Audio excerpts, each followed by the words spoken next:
শুভ সকাল বন্ধুরা, তোমরা সবাই কেমন আছো? আশা করি খুব ভালো আছো। তোমাদের আশীর্বাদ ও ভালোবাসা আমরাও খুব ভালো আছি। আমি হচ্ছে কুচবিহার জেলার ছোট্ট একটি গ্রামের সাধারণ ঘরের বউ, আমি দীপিকা।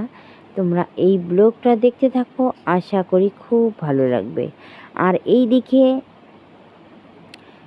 সকাল সকাল উঠে বাড়ির কাজ করে এইদিকে চলে আসলাম বাইরে দিকে। তো এখন কিন্তু সেরকম বেলাও হয়নি, তো দেখলেই তো বুঝতেই পারছো।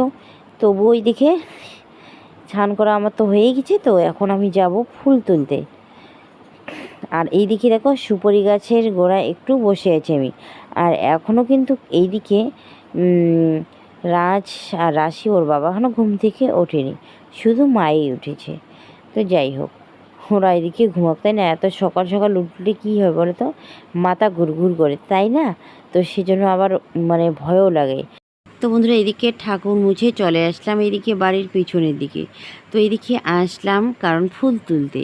তো এইদিকে না জবা ফুল গাছে অনেকগুলো করে জবা ফুল ফুটে। তো সেজন্য ভাবলাম যে না, কয়েকটা ফুল নিয়ে আসি, যাতে ঠাকুর পুজো দেওয়াটা আমার হয়ে যায়। তো সেজন্য এইদিকে দেখো ফুল ছিঁড়ে নিচ্ছি। আর এইদিকে দেখো জবা ফুলগুলো এত ফুটেছে, তো কী বলবো, আর খুব সুন্দর লাগছে, তাই না? দেখতেও খুব সুন্দর লাগছে। আর এখানে একটা সাদা ফুলের গাছও আছে। তো যাই হোক, এদিকে কয়েকটা সাদা ফুল আর জবা ফুল ছিঁড়ে নিলাম। তো দেখো কত সুন্দর লাগছে ফুলটা, তাই না? তো চলো যাই, এখন আমি তাড়াতাড়ি করে বাড়িতে গিয়ে ঠাকুরটা পুজো দিয়ে নেবো। আর এইদিকে এত ভয় লাগছে জানো, এই দিকটা জঙ্গল আছে। তো জঙ্গলের জন্য কিন্তু আমি এতদিন আসিনি, তবু এইদিকে ধান ক্ষেতের আলের মধ্যে কতগুলো ঘাস টাস হয়েছে, তো সেজন্য আমার ভয় লাগে। আর তো যাই হোক, আর এদিকে দেখো ফুল একদম নিচে, দেখো ভয় লাগে, তবু আমি নিচে এই যে ফুল দুটো তুলে নিলাম। তো এইদিকে দেখো, এই যে আমাদের শাক ক্ষেতের অবস্থা দেখো, ঘাসে ঘাস, একদম ঘাস জমে গেছে। তো বন্ধুরা, এইদিকে ফুল তুলে এনে ঠাকুরটা পুজো দিয়ে নিলাম। আর এইদিকে দেখো তোমাদের দাদাভাই এক জায়গায় যাওয়ার জন্য রেডি হয়ে নিয়েছে। আর এইদিকে আমি জামা কাপড়গুলো এই যে ধুয়ে দিলাম, ধুয়ে দিয়ে এই যে রোদ্রের মধ্যে মেলে দিচ্ছি। আসলে এই সাইডে পরে কালকে কি করা হয়েছে, এই যে পাটশোলাগুলো পোড়া হয়েছে, আর যত নোংরা সাইডের মধ্যে ছিল, তো রাত্রিবেলা এটা রেখে দিয়েছিলাম স্নান করে, তো আজকে সকালবেলা ধুয়ে দিলাম। আর এই যে নাইটিটা পরে রাত্রিবেলা ছিলাম। তো যাই হোক, এইদিকে দেখো জামা কাপড়গুলো এইদিকে তাড়াতাড়ি করে মেলে দিচ্ছে। আর রাজ কালকে স্নান করেছে, তো তারপর আর বিকালবেলা এইদিকে জামা প্যান্টগুলো ধুয়ে দিতে পারিনি, কারণ দেখো এইদিকে অনেক ঝামেলা ছিল, মা যেহেতু বাড়িতে ছিল না, তো অনেক কাজ ছিল, তাই না? তো আজকে সকালবেলা এগুলো সবগুলো ধুয়ে দিলাম। তো তারপর এদিকে বসে বসে মোবাইল এডিট করছি, করার পর দেখলাম যে গরুগুলোর এখানে খড় নেই। তো এইদিকে দেখো এই যে খড়ের আটি নিয়ে এখন আমি গরুগুলোকে দিয়ে দিব। আর গরুগুলো তো আমাদের অপেক্ষা করেই থাকে, তাই না? তো এইদিকে দেখো ওই গরুটাকে দিলাম, এখন এই দুটো গরুকে দিব। তো এই দুটো গরু না একদম ঢিসে ঢিসে একটু বেশি করে, দুজনের মধ্যে ঝগড়া লেগেই থাকে। তবু কিন্তু খাওয়া দাওয়া যখন করে তখন কিন্তু একসঙ্গেই দেখো ওরা দুজন করছে। তো বন্ধুরা, এদিকে ব্যাঙের আওয়াজ পেয়ে দৌড়ে আসলাম মোবাইলটা নিয়ে। তো মোবাইল এদিকে অন করতে করতে অনেক বড় একটা সাপ ব্যাঙ ধরেছে, ধান ক্ষেতের মধ্যে চলে গেল। আর দেখো দেখাই যাচ্ছে না, ধান খেতেই চলে গেছে।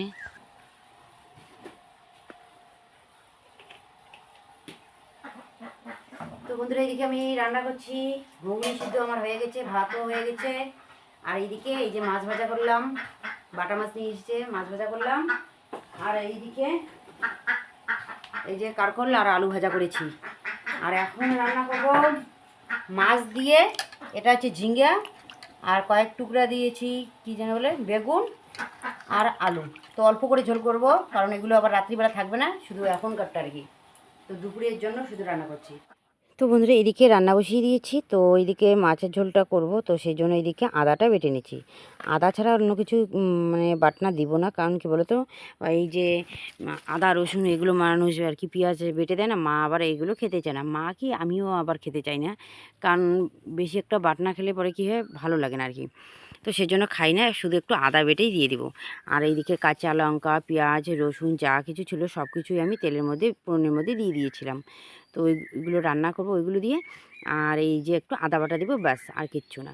তো গরম মশলাও কিন্তু দিব না। তো দেখো এই যে অল্প একটু আদা বেটে নিলাম, চলো এখন দিয়ে দেই।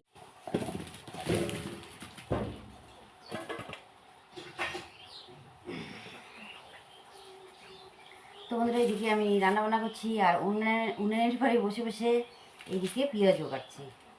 তো যাই তাড়াতাড়ি করে এইদিকে রান্নাটা করে নেই, আর পেঁয়াজ ছুলবো। আর আজকে কারি পাতা নেই, তো কারি পাতা আনবে তারপর এই যে বেচতে হবে। তো বলছিলাম কারি পাতা আনতে, মনেই নাকি ছিল না, আর ওগুলো তো আর বাজারে পাওয়া যায় না। তো কারো বাগান বাড়ি হোক বা যেখানে আর কি গাছ থাকে ওইখান থেকে নিয়ে আসতে হয়। আর কারি পাতা দিলে কী হয় বলো তো, এদিকে জিরার গুঁড়া, লঙ্কার গুঁড়া, ধনের গুঁড়া এগুলো দিতে হয় না। আর কারি পাতা না দিলে এই যে এগুলো সব কিছু মশলাগুলো আর কি দিতে হয় বড়ার মধ্যে, তো তাতে খরচাটা একটু বেশি পড়ে, তাই না? তো যাই হোক, আমি ততক্ষণ এইদিকে পেঁয়াজগুলো ছুলে রাখি। আর লঙ্কার বোটাগুলো তো কালকে আমাদের দাদাভাই একদম ফেলে রেখে দিয়েছিল। আমি এদিকে পেঁয়াজ কাটছিলাম আর ও ওইদিকে বসে বসে লঙ্কার বোটাগুলো ফেলে রেখেছি। একটা কাজ আমার এগিয়ে আছে। তো যাই হোক, আমি পেঁয়াজগুলো ছুলি। আর এইদিকে মাছের ঝোলটা বসিয়ে দিয়েছি। তো ওইদিকে ঝোলটা রান্না হলেই ব্যাস হয়ে যায়। তো জল দিয়ে দিয়েছি, মাছগুলো এখনও দিইনি। আর আমি তো এইদিকে রান্নাঘরে এতক্ষণ মোবাইল চার্জে ছিল, তো সেই জন্য শেয়ার করা হয়নি। মা এইদিকে কাজ করছে, তো অনেকগুলো লাকড়ি আছে ডিগির করে, তো ওইগুলো আর কি কেটে কেটে নিচ্ছে, পরে শেয়ার করব। এখন আমি রান্নাঘর থেকে কীভাবে যাই, তাই না?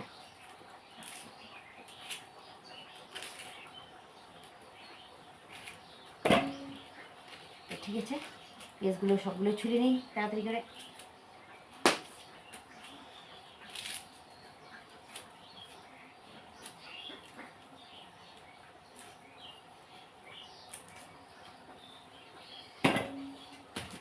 এই যে আমার মাছের ঝোল হয়ে গেছে।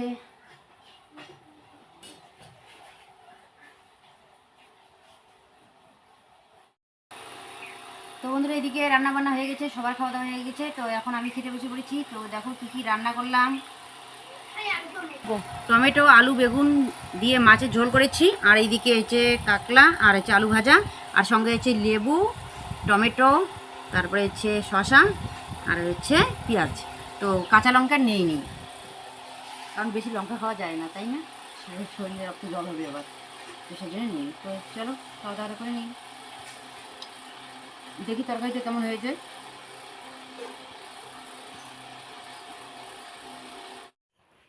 তো বন্ধুরা এইদিকে দেখো রাশি আর ও ঠাকমা গিয়েছে এই যে আমাদের ডাল ক্ষেতের মধ্যে। ডাল বলতে কি বলো তো, এই যে মাছ ডাল। তো এটা আমরা বলি রাজবংশী ভাষায় ঠাকুরের ডাল, তাই না? তো এই ক্ষেতের মধ্যে দুদিন পরে এইদিকে আসবে ফুল। তো ফুলের কড়ি প্রায় এসে গেছে কিন্তু। তো এই ফুলগুলো কি হয় বলো তো, এই সময় মানে কইনগর যে লাগছে, এই যে পূর্ণিমার দিন থেকে এই যে কইনগর শুরু, মানে ইন্দ্ররাজের বউ শ্বশুর বাড়িতে যাবে, ইন্দ্ররাজের বাড়িতে যাবে। তো সেজন্য কি করে, তো ইন্দ্ররাজের তো অনেকগুলো বউ, তাই না? 15টা না 15টা মনে হয়। তো এই যে পূর্ণিমার দিন শুরু হয়েছে যাওয়া, অমাবস্যার দিন শেষ হবে। তো সেজন্য কি হয় বলো তো, এই যে যত ক্ষেত খামার আছে সবগুলোর মধ্যে ঘর তুলে তুলে দিতে হয়। আর ঘর তুলে না দিলে কি হয় বলো তো, ইন্দ্ররাজের তো মাচুয়া বউ, তারপরে হচ্ছে অনেক ধরনের বউ আছে, 15 জাতের বউ আর কি, 15টা জাতের। তো সেই রকম হচ্ছে কি, একটা বউ হচ্ছে মালিনী। তো মালিনী কি করে, ফুল তুলে যায়। আর এই যে ক্ষেতের মধ্যে যদি ঘর তুলে দেওয়া না হয়, তাহলে কি হয় বলো তো, ক্ষেতের ফুল সবগুলো কিন্তু ঝরে যায়, তখন ক্ষেতের মধ্যে ফল হয় না, মানে ফসলটা ভালো হয় না। তো সেই জন্য এই যে রাজবংশী ভাষায় আমাদের এটাকে বলে কইনাগর। তো সেই জন্য এরকম করে ঘর তুলে দিতে হয়, তাইলে ক্ষেতের ফুল মানে তুলে তুলে নিয়ে যায় না, ঘরের মধ্যেই রেখে যায় ইন্দ্ররাজের বউ মালিনী। তো তখন কি হয়, ক্ষেতের মধ্যে ফলটা একটু ভালো হয়, যে কোনো ক্ষেতের মধ্যে ফল ভালো হয়। তো সেই জন্য এই যে নিয়ম মাফিকভাবে আমরা এই যে ঘর তুলে দিলাম। তো চলো দেখাই এখন ঘরটা কেমন হয়েছে। তো এখন এটা ফুল দিয়ে ভালো করে সাজাতে হবে। তো এই দিকে দেখো ফুল দিয়ে এই যে ভালো করে সাজিয়ে দিয়েছে। তো ফাইনালি বন্ধুরা দেখো ঘরটাকে কেমন লাগছে, তো কমেন্ট করে জানিয়ে দিও। এটা হচ্ছে রাজবংশী ভাষায় কইনাগত। তো বন্ধুরা আমি এইদিকে রান্নাঘরে রান্না করছি। তো রান্নাবান্না এইদিকে হয়ে গেছে, কিন্তু খাওয়া দাওয়াও আমাদের হয়ে গেছে, মাও খেয়ে নিয়েছে। তারপর এইদিকে তোমাদের দাদাভাই একটা চাংড়া পেতে দিয়েছে, আর মা এইদিকে এই যে দেখো পাটশোলাগুলো নিয়ে নিয়ে এই যে চাংড়ার মধ্যে ভালো করে রেখে দিচ্ছে।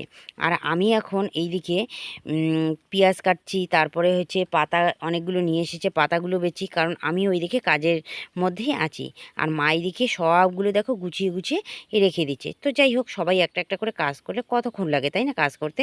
মা এদিকে করছে আর আমি বাড়ির কাজগুলো করে নিচ্ছি। বন্ধুরা আমরা এক জায়গায় যাব, তো কোথায় যাব তো পরে গিয়ে তোমাদের সঙ্গে শেয়ার করব। এই যে পাশের বাড়ি দিদি যাচ্ছে, আর আমি আর রাশি। এখন বাজে 5টা। তো এই যে বিকালবেলায় বাইর হলাম, কারণ এইদিকে সারাদিন যা গরম, তো বাড়ি থেকে বাইরেতেই ইচ্ছে করে না তাই না। তো এখন গরমটা একটু পড়েছে, তো এখন আমরা বাইরে হলাম। তো চলো যাই। তো বন্ধুরা এইদিকে রাস্তায় এসে এই যে টোটো পেলাম, তো টোটোতে উঠে পড়েছি। আর দিদি এইদিকে দেখো দাদার সঙ্গে এইদিকে ফোন করছে, তো দিদি এইদিকে টাকা তুলবে ব্যাংকে। তারপর তো বন্ধুরা এইদিকে ব্যাংকে এসেছিলাম, তো বড় ব্যাংকে না, তো এটিএম থেকে এদিকে টাকা তুলতে হবে। এই দিদি আমাদের গ্রুপ থেকে আর কি হাত বই থেকে টাকা নিয়েছে, তো ওই দিদি টাকা তুলে তারপর মানে দিবে। তো ওটা হাত বই আমরা জমা করব। তো কিন্তু টাকা তোলাও আর হলো না, এখন আমরা নিরাশায় বাড়ি যাব।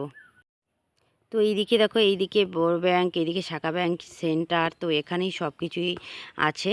তো অনেক সুবিধা আছে, কিন্তু এটা হচ্ছে আটপুকুরি ব্যাংকে আমরা এসেছি। তো এখানে এটিএমে কাজ হলো না আমাদের। তো বন্ধুরা যে কাজের জন্য আমরা ব্যাংকে এসেছিলাম, তো সে কাজ তো হলো না। তো এখন আমরা এই যে ঘুরে বাড়ি চলে যাচ্ছি, মন খারাপ। এই যে দিদি আসছিল টাকা তুলতে, তো টাকা তো তুলতে পারিনি। তো চলো যাই। এখন আমরা যাব বাজারে, বাজার করে তারপর যাব বাড়িতে। দেখো এইদিকে রাশি আমার জন্য সিঙ্গারা নিয়ে আসলো, আর হচ্ছে জল নিয়ে এসেছে। তো এইদিকে সিঙ্গারা আর হচ্ছে কি দেখো, এই যে কাঁচা লঙ্কা আর পেঁয়াজ কেটে কেটে রেখে দিয়েছে, এটা আমি খাবো। চলো তাড়াতাড়ি করে সিঙ্গারাটা খেয়ে নেই আগে, তারপর চলে যাব রান্নাঘরে। আসলে দুপুরবেলা মাংস এনেছে, তো রান্না করা হয়নি, এখন রান্না করব।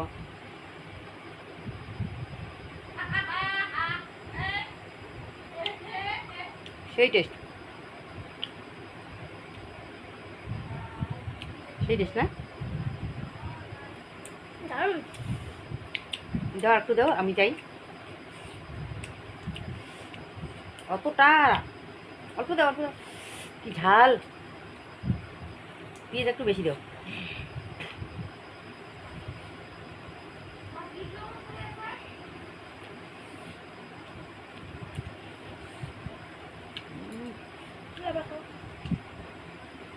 দেখুন আমার মুখটা কি বললো।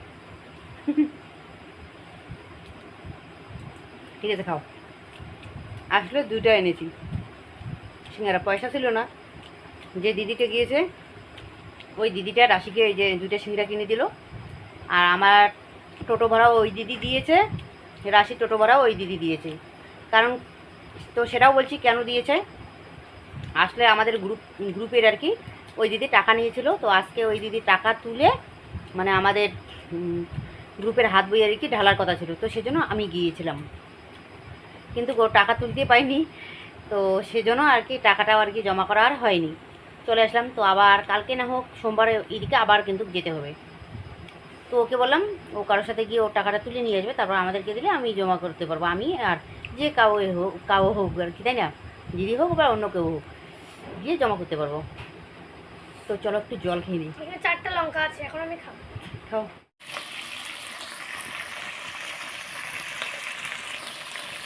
তো এইদিকে দেখো, এই যে মাংসটা কত সুন্দর হয়েছে তাই না।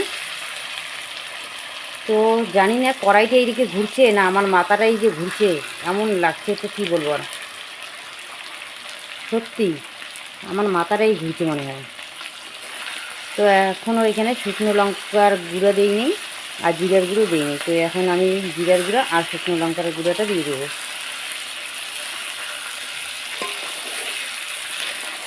তো অল্প মাংস, ওরা 3জন খাবে, তো সেই জন্য কত সুন্দর হয়েছে তাই না। আর এইদিকে 2টো করে আলু দিয়েছি, কারণ রাজ আবার আলু ভীষণ পছন্দ করে, তো সেজন্য দিয়ে দিয়েছি। এই যে দেখো 6টা দিয়েছি, 2টো করে। তো ঠিক আছে, তো এইদিকে জিরের গুঁড়োটা দিয়ে দিলাম, আর এখন আমি লঙ্কার গুঁড়ো একটু অল্প দেবো, বেশি দেবো না, বাজা হয়ে যাবে, কারণ কাঁচা লঙ্কা কয়েকটা দিয়ে দিয়েছি। তো একটু নাড়াচাড়া করে এখন আমি জলটা দিয়ে দিব।